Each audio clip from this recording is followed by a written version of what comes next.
Hello everybody, welcome back to another episode of Roll and Move Reviews. My name's Kirk, I'm your host. Who's ready to talk some board games? Hopefully you are, otherwise I'm going to have to rely on my natural good looks and charm to hold your attention, and obviously the chances of that happening are not great. So let's dive right in. The game we're going to talk about today is Battle Merchants from Minion Games. If you watched my Origins wrap-up video, you know this is one of the games that caught my eye in Columbus, and I picked it up there and had a chance to play it. In this game, you're going to take on the role of one of these battle merchants here, and you're going to be selling your wares to these warring fantasy races down at the bottom. And your goal is to become the best weaponsmith and make the most money. So let's take a look and see how we make that happen. Each player is going to start the game with one of these sheets for their character. It's a pretty big sheet here, about twice the size of my hand, and it's pretty solid cardboard, so it's a nice piece. You got your cheat sheet up here. And then down here is your craft section. It shows you what weapons you can make. In the game, there's 4 weapons besides maces and swords. You also have axes and hammers. So each character starts out being able to craft 2 weapons, and they start out at level 1, which is those 2 symbols there. Throughout the game, you'll be able to improve that, as well as learn how to craft other weapons. Then over here, you have your reward tiles section. Throughout the game, as you sell to races, you're going to develop relationships with them, and eventually make more money because of that. Each character starts out on good terms with one race. This guy, it's the Hobgoblins. And again, throughout the game, you can either grow that relationship or develop new ones. Here's what your board looks like on initial setup. This is for a 4-player game. If you had 3 players, you'd flip it over, and you'd have 3 tracks instead of 4. This represents all the races that are going to war and everywhere they're going to fight. You have the elves going up against the orcs and the dwarves taking on the elves and the hobgoblins, and so on. Obviously, it's not a great time to be alive in whatever fantasy universe this is, because everyone's trying to kill everybody everywhere. However, it is a great time to be a battle merchant because business is going to be booming. The game is going to take place over a series of 4 seasons. As each season progresses, we'll have a chance to build and sell our weapons. At the end of each season, the races will all go to war and put our weapons to the test. You essentially have 4 options on your turn, and you got to pick one. Your first option is to upgrade your craft. Remember I said each character is proficient at level 1 of 2 of the 4 weapons in the game. You improve those skills or create new ones by purchasing these cards, and you'll have so many available throughout the game each round. The way these work are very simple. To buy them, you just pay your current level at that weapon times whatever number's in that gold circle there. So this 2 levels of axe would cost you your current axe level times 2. Remember, my character to start didn't have any axes, so this would be 2 times 0. That would be free. So it's very easy to level up early and get the first couple of levels, but as you grow, it's going to get much more expensive. Your second option is to start forging weapons. If you want to forge a weapon, you just take one of these weapon tokens. You pay the cost to forge, and you take the color corresponding to your character, put up in that little square to show it's yours. You put that in your weapon stash, and you've successfully forged a weapon. Levels 1 through 4, you can only forge basic weapons. Once you get to level 5, you can start making Vorpal weapons. Vorpal weapons are a little more expensive to make, but they also are worth more, and they are much tougher on the battlefield. Your third option is to take one of these kingdom cards. You'll have so many of these available to you each round. You take these, some of them have immediate game effects, some of them remain in play, some of them have end of game effects. Like I said, you have so many to choose from, and depending on what season it is, you can only have so many of the remain in play cards in front of you at any given time, and you can't swap those out or replace them, so whatever you buy, you have for the game, so you got to be careful. These cards are real easy to overlook while you're doing everything else with your weapons and preparing for battle, but if you're strategic, you can do a lot of cool things with these, and they really make a difference in the game.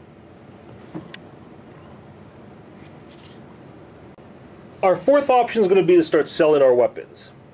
To do that, let's take a look at the fight that's brewing between the dwarves and the elves down here in the grasslands and see if there's anything we could sell there. Now, the first thing we notice is that these sections are all locked, so we can't sell there yet. We can only sell where there's an active demand token. So right now, the elves want swords and the dwarves want axes. Fortunately, I have a sword, so I will put that down for the elves, and they will pay me for it. And speaking of that, let me just show you real quick the currency of this game, because it's pretty neat. You have 1s, which are like copper, your 5s are silver, your 20s are gold, and your 50s are red, and they all got different symbols on them. I just think that's neat because a lot of games like this, you end up getting, all coins that look identical except for the number on them. But these actually look like real Fantasy Realm coins of different values, and that's pretty neat. So after the elves pay me, because they're happy with my work and they want to work with me in the future, I'll get one of these tokens to put on my character sheet to show that I've, again, developed a nice relationship with the elves, and they will pay me more next time. On the next turn, maybe the red player has an axe to sell, so he'll sell that to the dwarves. And now that this demand token has a weapon on either side of it, we're going to take that and put it on the season track. And that's how we're going to progress the seasons along, by meeting demand and filling those spaces up. So once all 3 of these spaces has been filled, the season is over and it's time to go to war. The war at the end of the spring season may look something like this. At this point, all the races are going to clash. They're going to put our weapons to the test. We're going to see who made the best ones and whose side's going to win. Over here, the hobgoblins are fighting with Vorpal swords, and the dwarves have standard maces. Vorpal weapons will always beat standard weapons no matter what. So this comes off the board, and the purple player will take this piece as a defeated weapon token. Whoever has the most of those at the end of the game gets a bonus. Whoever's in second will get a smaller bonus. Now the Vorpal sword stays on the board. The hobgoblins keep it. They're going to use it again, but they need to bring you in for upkeep and repairs, so you'll get some bonus money in between the battles because of that. Over here, we have a standard axe versus a standard sword. If the weapons are same level, standard or Vorpal, at that point you compare the craft levels of each character in that particular weapon. So let's just say the red player has 4 levels of axe, and the yellow player has 3 levels of sword. The axe wins out, this comes off, and the red player will take that as a defeated weapon. Now it may seem a little underhanded, but it is a perfectly legitimate strategy to do what the blue player did here, and that's double deal to both sides.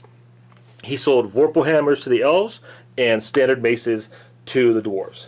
So this will come off. He'll take his own mace as a defeated weapon, and his hammer will stay on. So he's guaranteed himself basically the best of both worlds. He's got a defeated weapon and the bonus from that hammer, as well as keeping anybody else from getting the bonus or potentially defeating his weapon. At the end of the battle, you start the next season, and as the game progresses, the seasons are going to get longer because as these spaces open up, we can now sell there, and there's more options. The demand tokens will come off as fast, so the seasons will be longer, and there'll be more time between battles. You'll play through all 4 seasons. Once you get to the end of winter, you do one last battle. At that point, whoever has the most money will win the game. As I'm sure you noticed when we were taking a look there, this is a great looking game. The artwork's really nice. I like that cool, brightly colored, whimsical fantasy art. The components are fantastic. You got those big player boards, those coins, the wooden cubes. Everything about this game just really well put together, well designed. I enjoy the theme. I like fantasy games. I'm not a huge fan, but I enjoy them.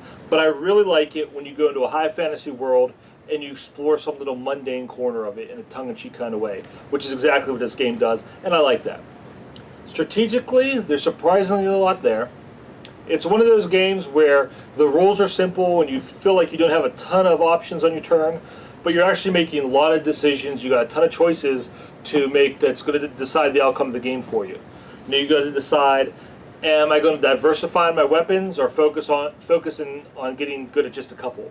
Am I going to invest a lot in making the best weapons and winning battles so I get the payoff at the end for that?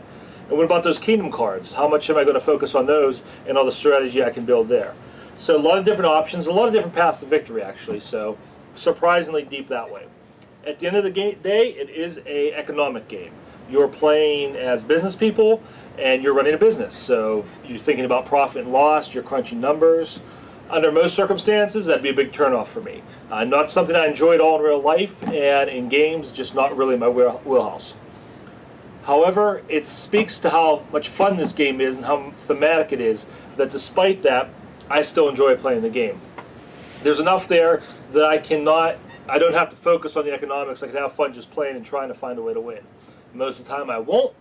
Anybody who has, more business savvy than me, which is probably most people, I'm going to lose this game and lose it pretty badly. But that's okay. It's still fun. And like I said, it speaks to how well designed the game is, that even if you're not necessarily good at it and don't excel at those type of mechanics, you can still enjoy it. However, if the idea of an economic engine turns you off under any circumstances, and maybe you don't want to give that MBA in your group an auto win, then this maybe is a game you should pass on. Otherwise, I think it's a really fun game. It plays well for 3 to 4. 2 players, you have to use a bot, so I'd try to avoid that if possible. But 3 and 4 work great. Like I said, a lot of great mechanics, great theme, really well designed. Overall, it's a great game I'm going to recommend to you. That's Battle Merchants. Check it out. Let me know what you think. Okay, everybody, thanks for watching Roll and Move Reviews. I hope you enjoyed it. Hope it was useful for you. Leave me a comment. Let me know what you think. Be sure to visit our sponsor website, AlterEgoGames.net.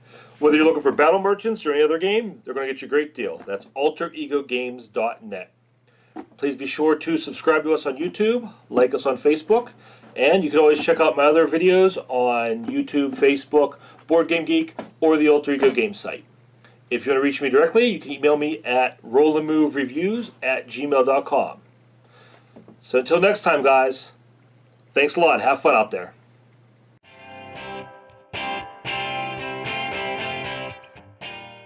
Battle Merchant! Battle Merchant!